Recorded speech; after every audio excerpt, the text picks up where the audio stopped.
নমস্কার বন্ধুরা, সবাই কেমন আছো? চলে এসেছি আজকে আমি একটা সুন্দর রেসিপি নিয়ে। পাতুরি তো মোটামুটি সবারই খুব ফেভারিট। তো পাতুরিরই একটা রেসিপি নিয়ে আমি চলে এসেছি। কোনো কলা পাতায় নয়, কোনো লাউ পাতায় নয়, এটা কিন্তু আজকে আমি করছি পুঁই পাতায় পাতুরি, তাও আবার কাতলা মাছের। ভেটকি মাছের আমি আগের দিন করেছিলাম, তো ভাবলাম আজকে কাতলা মাছ দিয়ে একবার ট্রাই করা যাক কেমন লাগে।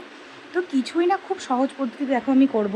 প্রথমে একটুখানি লেবু, একটু নুন, একটু হলুদ দিয়ে মাছটাকে সুন্দর করে ম্যারিনেট করে রেখে দেবো বেশ কিছুক্ষণ।